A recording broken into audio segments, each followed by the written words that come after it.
Hi bazala bamzitho, welcome to Mkosi noMagatsheni. I am uMagatsheni. Umkosi wethu wanamhlanje bazala bamzitho is about Usne. Guys, on the 8th of February is season 9 of Uthando Nesithembu iyadlala. So it's the first episode of season 9 on the 8th of February, which means in 2 weeks time, if not 3 weeks time, but only a few days left to season 9. And we know one thing about Uthando Nesithembu, they always give us something. They give us great content.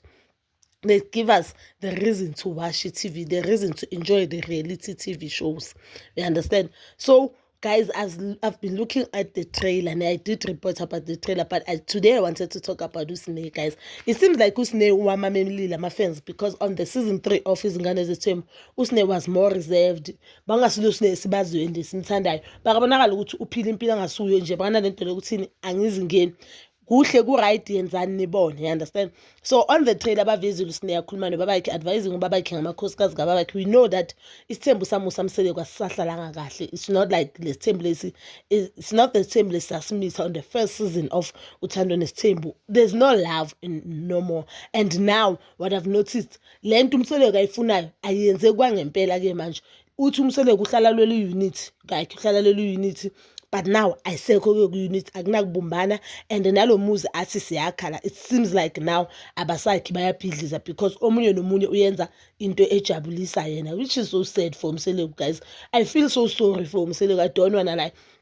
I've been saying, I know abantu abaningi they are saying Mseleko deserve whatever that is coming his way, because umthathele number 5 ugreedy already lamakhosikazi bawa enough, but angaba enough for you, not for him. And remember, into Mseleko wayithandazela ukuthi abe nengane eziwu-20. So unamakhosikazi ayi-4 but unengane eziyi-10. So mhlawumbe number 5, yes, bonye amnike 10 kids, but makamnika 4 kids because she's young. Then sakana 14.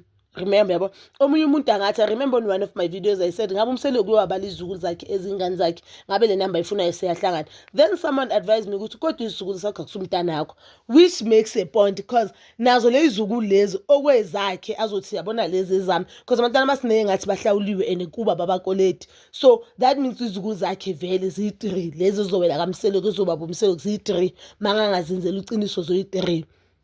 And as I still so 13, and angibona la muntu ukhuluma iqiniso, because isizukulu sami anyesifana nengane yami, but to us thina sazi ukuthi isizukulu sakho ingane yakho, abantu abayiboni ngokufana into. So Usne uthi kubabakhe okuphathisa nje inhloko nje Mseleko, phuma makaphume. Let me just put this clip and I'll come back. Besisakhona nesidingo sokuthi umuntu wesi5 usalusa umthatha okubangela inkinga agoduke mefuna ukugoduka. Abangazi mina ngingasancenga mehambile uhambile mehlela uhleli Zala bam ezinimzwile Usne nje uthi umuntu ophathisa ubabakhe inhloko nje makadede, ngoba ubabakhe uzogula gulise into engekho nje. Umuntu ophathisa Mseleko inhloko makaphuma. And I've seen a lot of people they were complaining ukuthi why would Usne say that, because umpilo umbuzile ukuthi besikhona isidingo baba sokuthi uthathe number 5 na ngoba nangu umuso yaphuka uphula yilo number 5 wakho.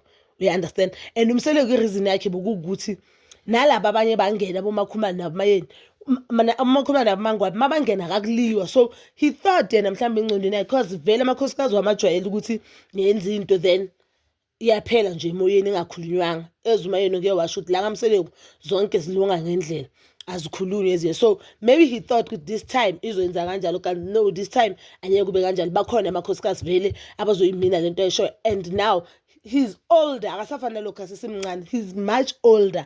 Akasakanayo nale energy ukuthi abancenge nabo nje sebamjwayela basana uthanda lasafana kuqala, guys. 20 years in marriage, cabanga macela una more than 20 years ahlele noMseleko, azana noMseleko. Naye umayeni una more than 20 years athandana nalo baba. Sikhuluma umshado, azi nje lo baba una more than 20 years athandana nalo baba. We understand ukuthi uthando la 20 years anyeke lifane nothando la 2 months. So imshaye lapho yena lento le azange I understand, but do I agree with Usne 50%? Niyavumelana naye, because guys, let me tell you one thing. Mina my opinion, my honest opinion, in this life into ebalulekile is your mental health, your physical health. Because if you do not take your health serious, you will die, and people who will suffer in this world abantwana bakho more than everyone.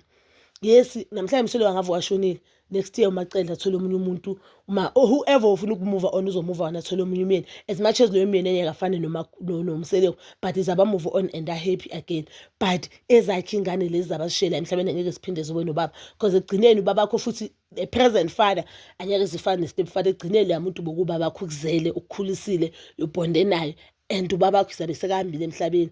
So I believe uSne ukhuluma kulento yokuthi if abafuna ukamkela and bayabona ukuthi this thing kwenza stress singakanani and sokwenzakele ofuna ukuhamba makahambe ezashilo ofile ngathi yena ufile ngathi kaMseleko uhleli kabuhlungu makahambe nami ngifile ngathi like especially mangwabi she has been dragging this thing and nayo number 5 ngifile ngathi ikhona element of selfish as much as ngifile uMseleko are wrong ukuthi aphule the promise that he made no mangwabi but ngifile ngathi ikhona element of selfish there umuntu ofuna ukuhamba makahambe guys umuntu ofuna ukuhamba makahambe so uMseleko kumele enze njani because manje makazolahla uMakhwela asakanomntwana uMakhwela sakalotsholiwe egcineni it want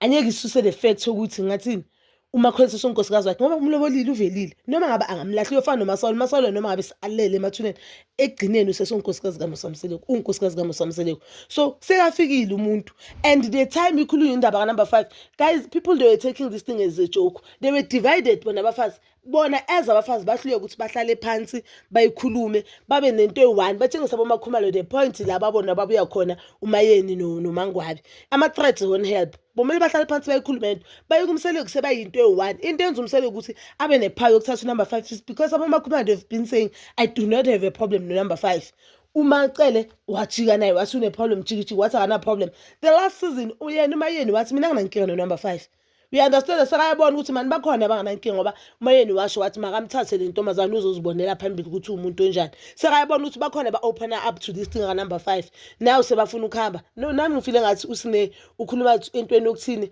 bakuzwisa ubuhlungu abakucabangeli nabo so ungahamba as much as umpilo abuza ama point abalekile and one thing I've noticed about ubamsele abantu bakhe amakhosikazi wakhe ubanika freedom of speech bane right ukukhuluma noma yini abayifunayo la bafazi abana malungelo as much as nani babona ngathi bacindezela abafazi la ngaphandle they even scared ukubuza indoda yakhe mayicheater uhlala nokuyibuza ukuthi ucheater kanjani indoda izokutsho ukuthi umfazi wami abanye abafazi I negotiate indaba ka number 5 yakaba number 1 ubona umuntu sekuza nomuntu I feel like uMseleko ikhona ipower nyana enika amakhosikazi wakhe which is a good thing that is why I feel like uMseleko he is a good man just that because thina sibukela ngelihlo lama pain wethu esindlulo kuwo ingakho sibona ngathi uMseleko is a very selfish man mina ngifila ngathi as much as anamaphutha wakhe njengomuntu especially njengendoda but yena unabo ubuhle bakhe guys I think bakhona bazovumelana nami unabo ubuhle bakhe Bheka I don't remember mina I've never seen ubaba ohlala phansi akhulume nengane zakhe about ama feelings ukuthi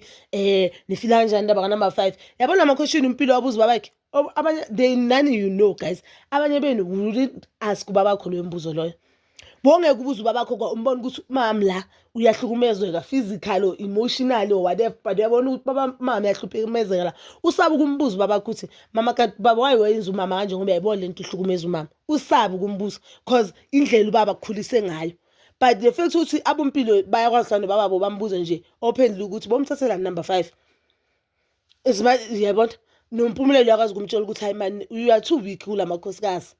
You understand? I feel like uMseleko uyazithanda ingane zakhe and one thing about uMseleko he is a good father guys. Yabona leyo nje singalokhu simncintsha sithi ini nani.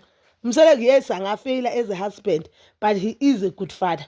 Yena he is a good father and he is not a selfish man. Because indoda selfish and ekuzondayo awuzoyibona ukuthi mawuthi uthola umsebenzi itheke umsebenzi.